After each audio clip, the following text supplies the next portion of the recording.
오늘 우리에게 주신 하나님의 말씀은 레위기 13장 1절로 2절 그리고 14장 1절로 9절의 말씀입니다. 저와 여러분이 한 절씩 교독하시겠습니다. 여호와께서 모세와 아론에게 말씀하여 이르시되 만일 사람이 그의 피부에 무엇이 돋거나 뾰루지나 나거나 색점이 생겨서 그의 피부에 나병 같은 것이 생기거든 그를 곧 제사장 아론에게나 그의 아들 중 한 제사장에게로 데리고 갈 것이요 여호와께서 모세에게 말씀하여 이르시되 나병 환자가 정결하게 되는 날의 규례는 이러하니 곧 그 사람을 제사장에게로 데려갈 것이요 제사장은 진영에서 나가 진찰할지니 그 환자에게 있던 나병 환부가 나았으면 제사장은 그 정결함을 받을 자를 위하여 명령하여 살아있는 정결한 새 2마리와 백향목과 홍색실과 우슬초를 가져오게 하고 제사장은 또 명령하여 그 새 하나는 흐르는 물 위 질그릇 안에서 잡게 하고 다른 새는 산채로 가져다가 백향목과 홍색실과 우슬조와 함께 가져다가 흐르는 물 위에서 잡은 새의 피를 찍어 나병에서 정결함을 받을 자에게 7번 뿌려 정하다 하고 그 살아있는 새는 들에 놓을지며 정결함을 받는 자는 그의 옷을 빨고 그 모든 털을 밀고 물로 몸을 씻을 것이라. 그리하면 정하리니 그 후에 진영에 들어갈 것이나 자기 장막 밖에 이레를 머물 것이요. 함께요. 7째 날에 그는 모든 털을 밀되 머리털과 수염과 눈썹을 다 밀고 그의 옷을 빨고 몸을 물에 씻을 것이라. 그리하면 정하리라. 아멘. 우리에게 위생과 방역은 일상이 되었습니다. 하지만 고대에는 위생과 방역에 대한 개념이 조금 많이 부족했습니다. 19세기 조지프 리스터가 외과 수술에 무균 수술법을 도입하기 전까지는 많은 사람들이 수술을 받다가 죽어나갔습니다. 그만큼 소독과 방역, 위생에 대한 개념이 많이 부족했기 때문입니다.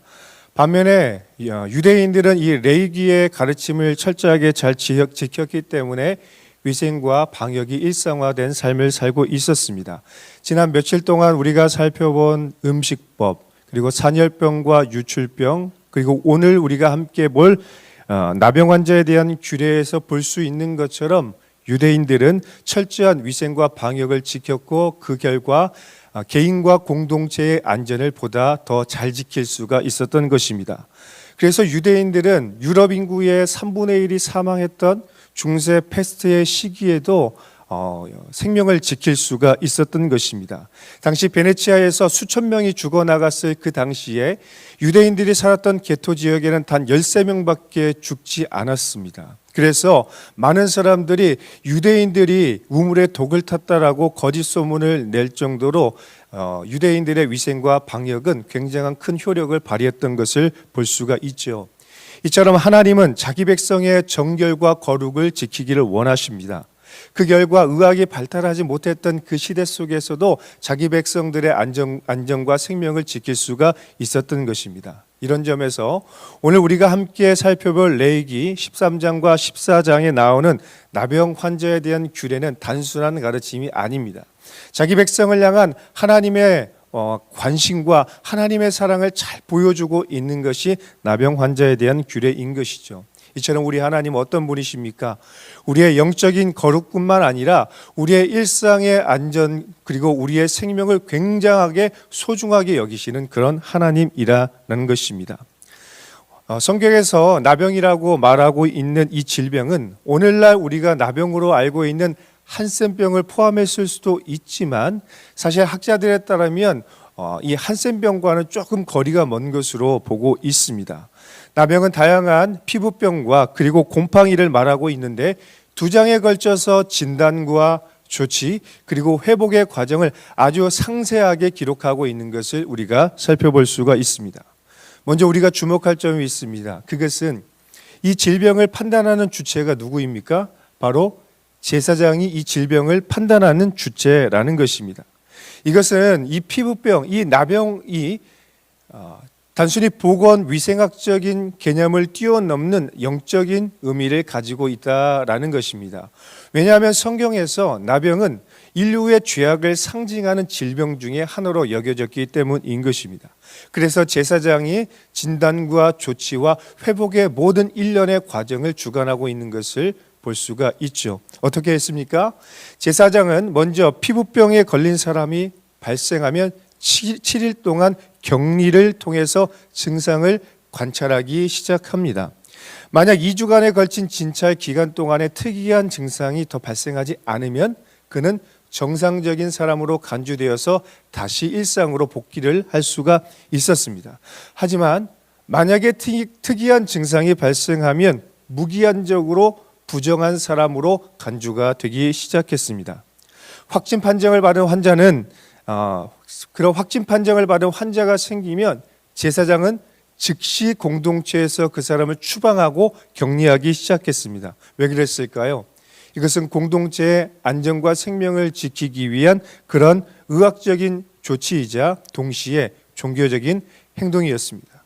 왜냐하면 고대 사회에서 나병 환자는 죽은 사람과 같이 치부되었기 때문이에요.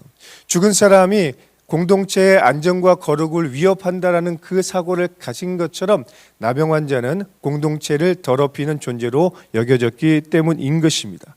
따라서 확진 판정을 받은 환자는 다음과 같은 매뉴얼에 따라서 행동해야 했습니다. 레위기 13장 45절로 46절의 말씀인데요. 함께 읽어보겠습니다. 나병 환자는 옷을 찢고 머리를 풀며 윗입술을 가리고 외치기를 부정하다 부정하다 할 것이요 병이 있는 날 동안은 늘 부정할 것이라. 그가 부정한즉 혼자 살되 진영 밖에서 살지니라. 이처럼 확진 판정을 받은 나병 환자는 먼저 옷을 찢고 머리를 풀어야 했습니다. 이것은 애도의 표시입니다. 지금 자기 자신이 수치와 절망 가운데 있다라는 것을 표현하고 있는 애도의 표시였던 거예요. 그래서 사람들이 그 모습만 보고도 나병 환자구나 라고 인식할 수 있게 머리를 풀고 옷을 찢고 그렇게 애도의 표시를 했습니다. 다음으로 윗술을 가리면서 이렇게 말했습니다. 큰 소리로 나는 부정하다 나는 부정하다 라고 외치면서 사람들의 접근을 차단했습니다. 윗입술을 가리는 것은 자기 비하의 행동입니다. 그리고 자기 자신이 굉장히 수치 가운데 있다는 것들을 보여주는 것입니다. 그리고 혹시 말하면서 튀길 수 있는 침을 막기 위한 예방 조치 중에 하나였던 것이죠. 이렇게 나병 환자는 눈으로 보기에도 나병 환자였고 소리로 듣기에도 나병 환자였습니다. 뿐만 아니라 나병 환자는 즉시 공동체와 격리되어서 혼자 살게 되었습니다. 나병 환자의 사정은 너무나 딱하죠. 그러나 공동체의 안전과 생명을 지키기 위해서는 꼭 필요한 예방조치였던 것입니다. 여러분, 오늘 우리는 코로나 시절을 지나면서 이 느낌을 아는 거예요. 코로나가 처음 창궐했을 때의 분위기 여러분 기억하시죠? 혹시 모를 두려움 때문에 우리 모두는 마스크를 썼습니다. 그리고 서로를 경계하는 눈초리로 가까이 다가가지 못했어요. 그리고 혹시 공공장소에서 기침만 해도 아주 그냥 눈총을 받으면서 마치 죄인 취급을 받던, 그래서 뭐 버스나 지하철을 타고 가다 내려야 했던 막 그런 경험들이 우리에게 있었습니다. 코로나가 걸리면 회사에서 거의 생매장 당하는 분위기였고 아픈 건 난데 내가 죄인 취급받았던 것이 우리 코로나 시절의 모습이었습니다. 지금도 그랬다면 그때 당시에는 얼마나 더 살벌한 분위기였을지 상상이 가실 거라고 생각합니다. 당시 이스라엘 사회에서도 이런 아주 혹독한 인식을 가지고 있었습니다. 왜냐하면 나병은 하나님께서 내리시는 천벌이라는 인식이 강했습니다. 그래서 철저하게 정죄와 심판의 시선으로 나병 환자를 바라보았어요. 무엇을 잘못했겠지, 부모로부터 혹은 자기 자신이 죄를 지었겠지라는 철저한 정죄와 시선의 눈총으로 바라보았습니다. 전염될 것에 대한 두려움뿐만 아니라 시각적으로 그리고 후각적으로 불쾌감과 혐오감을 주었기 때문에 나병 환자는 가까이 올 수도 없고 멀리서 보는 것조차도 죄송하지만 재수없게 여길 만한 그런 사람이었습니다. 여러분, 나병 환자를 바라보는 진찰하는 제사장의 시각은 어땠을까요? 정결과 부정을 선언해야 되는 굉장한 이 판단의 어려움이 있었을 것입니다. 2주간에 걸쳐서 진단하고 확진해야 되지만 그거 쉽지는 않았을 것입니다. 혹시 모를 감염에 대한 두려움이 있었을지도 모르겠습니다. 그러나 그럼에도 불구하고 이 모든 것을 감당해야 되는 사명감, 이 사명감 때문에 제사장의 마음은 굉장히 복잡했을 거라고 생각합니다. 하지만 이렇게 왜곡되고 변질된 시선은 본래 하나님께서 원하시는 마음은 아니었습니다. 하나님이 그들을 공동체에서 추방하고 격리시키는 이유는 그들을 혐오하고 배제하고 정죄하라는 것은 아니었습니다. 단순히 하나님께서는 자기 백성의 안전과 생명을 지키기 위한 특단의 조치였는데 사람들은 이 하나님의 마음과 율법의 본래 목적을 변질시켜서 그들을 왜곡된 시선과 두려움으로 정죄의 눈초리로 바라보았다라는 것입니다. 여러분, 이런 불편한 시선을 한 몸에 받았던 나병 환자의 마음은 어땠을까요? 오늘 여러분이 만약 나병 환자라면 어떤 마음으로 살아가게 되었을까요? 아마 나병 환자는 굉장한 절망적인 마음과 외로움 속에서 살아갔을 것입니다. 천벌을 받았다라는 자책감에 사로잡혔을 것입니다. 자기 자신을 바라보는 그 불편한 시선을 바라보면서 수치심과 모욕감을 느끼게 되었을 거예요. 차라리 죽었으면 좋겠다라고 생각하는 그런 마음이 들었을 거예요. 홀로 추방되어 외롭게 살아간다는 그 절망감과 외로움 때문에 어쩌면 하나님과 공동체를 향한 분노와 원망 속에서 살아갔을지도 모르겠습니다. 여러분, 이렇게 한 문제를 바라보면서 다양한 시선이 존재합니다. 그를 바라보는 공동체의 불편한 시선, 자기 자신을 바라보는 그 외로움과 두려움의 시선, 그리고 그런 모든 상황을 지켜보고 있는 하나님의 이 시선을 우리는 이해할 필요가 있습니다. 사랑하는 여러분, 하나님은 나병 환자를 어떤 마음과 어떤 시선으로 바라보았을까요? 말씀을 준비하면서 신학교 때 읽었던 손양원 목사님의 일대기가 생각이 났습니다. 자신의 아들을 죽인 그 원수를 사랑으로 포용했던 손양원 목사님의 용서와 사랑, 그리고 여수 예양원에서 나병 환자를 위해서 전심을 다해서 목양했던 그 예수님의 그 손양원 목사님의 모습을 보면서 예수님의 향기, 하나님의 마음이 느껴졌습니다. 여러분, 손양원 목사님이라고 나병 환자를 섬기는 것이 쉬웠겠습니까?